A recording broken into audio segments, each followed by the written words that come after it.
आज का top defence update. Tata advance system limited ने हाल ही में मोरक्को में एक डिफेंस एग्जीबिशन के दौरान अपने वाप 8x8 का कस्टमाइज वर्जन शोकेस किया। इस वर्जन में काफी मेजर चेंजेज किए गए हैं जो मोरक्को की जरूरतों को ध्यान में रखते हुए डेवलप किया गया है। वाप 8x8 एक मल्टी रोड आर्मर्ड व्हीकल है जो TASL और डियाडो ने मिलकर इंडियन आर्मी के लिए बनाया है। ये व्हीकल रिकॉनेसेंस, इन्फेंट्री ट्रांसपोर्ट और ATGM करियर के रूप में यूज हो सकता है, लेकिन मोरक्कन वर्जन में कुछ खास बदलाव किए गए हैं जो उनकी आर्मी की ऑपरेशनल रिक्वायरमेंट के हिसाब से कस्टमाइज है। सबसे पहला बदलाव सीट अरेंजमेंट का है। इंडियन आर्मी के वाप में सोल्जर बैक टू बैक बैठते हैं ताकि उन्हें अच्छा फील्ड ऑफ व्यू मिल सके और जल्दी डिप्लॉय होने में आसानी हो, लेकिन मोरक्कन वेरिएंट में सोल्जर फेस टू फेस बैठते हैं। इस नई सीटिंग लेआउट से स्क्वाड मेंबर्स बेहतर कम्युनिकेशन कर सकते हैं जो मोरक्कन आर्मी की ऑपरेशनल स्टाइल के लिए ज्यादा सुटेबल है। दूसरा major change left hand drive configuration है। मोरक्को दुनिया के ज्यादातर देशों की तरह right hand traffic system follow करता है, इसलिए TASL ने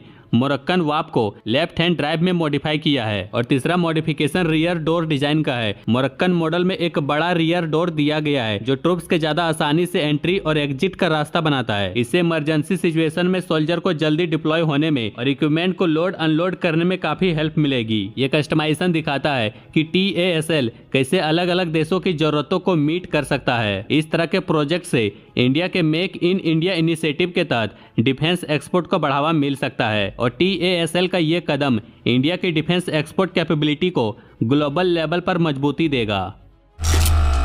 अंगद सिंह, एक एविएशन हिस्टोरियन और एनालिस्ट, ने रिसेंट इंटरव्यू में इंडियन एयरफोर्स के फाइटर जेट की कमी को लेकर चिंता जताई है। उन्होंने कहा कि इंडियन एयरफोर्स की स्क्वाड्रन स्ट्रेंथ 30 से नीचे जाने वाली है जो 1965 के बाद काफी कम होगी। अगर अभी कुछ नहीं किया गया तो ये 28 स्क्वाड्रन तक भी गिर सकती है। सिंह ने कहा कि इंडियन एयरफोर्स की फ्लीट को तुरंत 2 और राफेल स्क्वाड्रन लेने चाहिए ताकि उनके पास प्रूवन हाईटेक फाइटर जेट हो जो मौजूदा राफेल जेट के साथ अच्छे से काम कर सके। राफेल जेट काफी वर्सेटाइल है और हर तरह के कॉम्बैक्ट मिशन के लिए फिट है जो इंडिया के बॉर्डर एरिया के अलग अलग कंडीशन में काम आती है। सिंह ने यह भी कहा कि राफेल जेट का अभी तक काफी स्ट्रेटेजिक वैल्यू प्रूव हो चुका है। इसके साथ make in India fighter jet की प्रोडक्शन को बढ़ाने का भी जिक्र किया, जैसे कि HAL के तेजस MK-1A जो इंडियन एयरफोर्स के फाइटर जेट की कमी को पूरा करने में तेजी करना जरूरी है ताकि इंडिया अपने 42 स्क्वाड्रन की टारगेट तक पहुंच सके। उन्होंने MRFA टेंडर को भी ज्यादा इंपॉर्टेंस दिया जो 114 जेट खरीदने का प्लान है। यह प्रोग्राम इंडियन एयरफोर्स की फ्लीट को मॉडर्नाइज करने में हेल्प करेगा, इसलिए इस टेंडर में कोई और डिले नहीं होनी चाहिए क्योंकि इसका इम्पैक्ट इंडियन एयरफोर्स की रेडीनेस पर हो रहा है। अगर अभी एक्शन नहीं लिया गया तो इंडियन एयरफोर्स को काफी डिफिकल्टीज का सामना करना पड़ेगा, स्पेशली अगर स्क्वाड्रन स्ट्रेंथ 28 तक पहुंच गई तो। इसलिए उन्होंने एक डुअल अप्रोच रिकमेंड की है जिसमें तुरंत 2 राफेल स्क्वाड्रन खरीदने के बाद मेक इन इंडिया प्रोग्राम और MRFA को फास्ट ट्रैक करना होगा। इससे लॉन्ग टर्म सॉल्यूशन मिलेगा और इंडियन एयरफोर्स की फ्यूचर थ्रेट्स के लिए कॉम्बैक्ट रेडीनेस को इंश्योर किया जा सकेगा।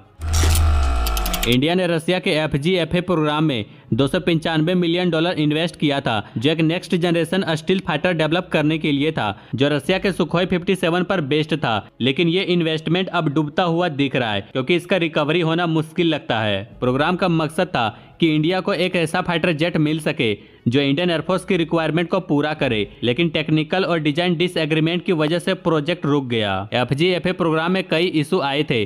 सबसे पहले कॉस्ट काफी बढ़ गया था और रसिया के नए बजट से इंडिया काफी फ्रस्ट्रेटेड हो गया। दूसरा इशू था स्टील्थ कैपेबिलिटी। सुखोई 57 की स्टील्थ डिजाइन इंडिया के स्टैंडर्ड पर खरी नहीं उतरी और रडार क्रॉस सेक्शन कम करने में कमी थी। एवियोनिक्स और रडार भी वेस्टर्न फाइटर जैसे F-35 के कंपैरिजन में पीछे थी जो इंडिया को एक्सेप्टेबल नहीं लगा और टेक्नोलॉजी ट्रांसफर भी नहीं हो पाया जैसा इंडिया ने सोचा था क्योंकि रसिया अपनी क्रिटिकल टेक्नोलॉजी को शेयर करने को तैयार नहीं था। इसलिए 2018 में इंडिया ने FGFA से अपना हाथ वापस ले लिया क्योंकि उन्हें लगा कि ये फाइटर जेट उनके नीड्स के हिसाब से फिट नहीं होगा। इसके बाद इंडिया अपने AMCA पर फोकस करना शुरू कर दिया, लेकिन $295 मिलियन का इन्वेस्टमेंट अब रिकवर करना मुश्किल लग रहा है क्योंकि वो रिसर्च और डेवलपमेंट में चला गया और इंडिया को इस इन्वेस्टमेंट का कोई डायरेक्ट फायदा नहीं मिला और रिटर्न के लिए उनके पास कोई लीगल ऑप्शन भी नहीं है।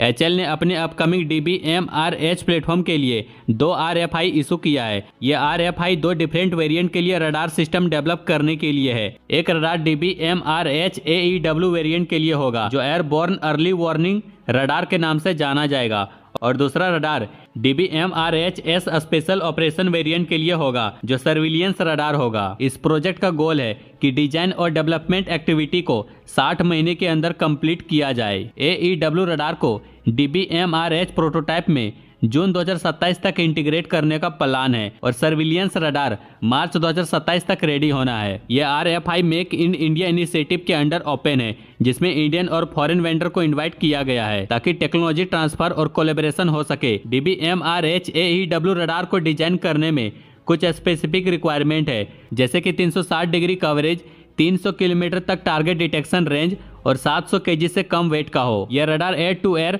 और एयर टू सरफेस डिटेक्शन के लिए काफी एडवांस फीचर प्रोवाइड करेगा। दूसरी तरफ DBMRH-S वेरिएंट का रडार सी और ग्राउंड सर्विलियंस के लिए डिजाइन किया गया है, जो low altitude mission, terrain following, weather detection और बाइकन इंटेरोगेशन में हेल्प करेगा। इस रडार का डिटेक्शन रेंज भी इंप्रेसिव है, जैसे कि 65 नॉटिकल माइल्स तक सी सर्विलियंस के लिए है। यह रडार सिस्टम इंडिया की एयर डिफेंस और सर्विलियंस कैपेबिलिटी को काफी इनहेंस करेगा और ये DBMRH हेलीकॉप्टर में स्ट्रेटेजिक एडवांटेज देगा, चाहे वो एरियल हो या मैरीटाइम ऑपरेशन। HL का प्लान है कि इन रडार को स्ट्रिक्ट टाइमलाइन के अंदर रेडी किया जाए।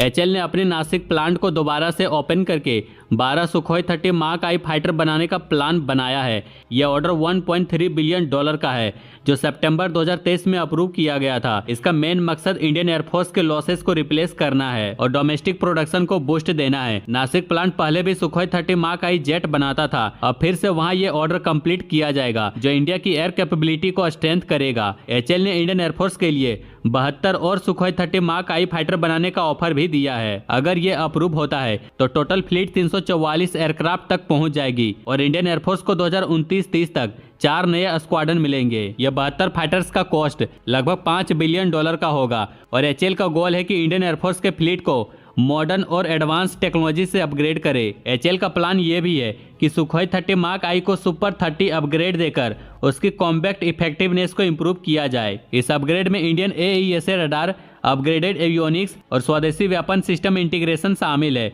जो मॉडर्न वॉरफेयर के लिए जरूरी है। नासिक प्लांट में सुखोई 30 मार्क आई को रसिया के यूनाइटेड एयरक्राफ्ट कॉरपोरेशन के लाइसेंस से बनाया जा रहा है। हर एयरक्राफ्ट की कॉस्ट लगभग $70.3 मिलियन है। 12 फाइटर्स का बैच जो अब बन रहा है वो 3 साल में कंप्लीट होगा। अगर इंडियन एयरफोर्स ने 72 एडिशनल यूनिट्स अप्रूव किए तो HL को डिलीवरी शेड्यूल को 6 साल में कंप्लीट करना होगा, जिससे इंडियन एयरफोर्स का फ्लीट 34 ऑपरेशनल स्क्वाड्रन तक पहुंच जाएगा और ये इंडिया की एयर पावर को काफी स्ट्रेंथ करेगा। इंडिया के मिलिट्री मॉडर्नाइजेशन पर अपडेट्स के लिए बने रहिए। बाकी लाइक एंड सब्सक्राइब जरूर करें।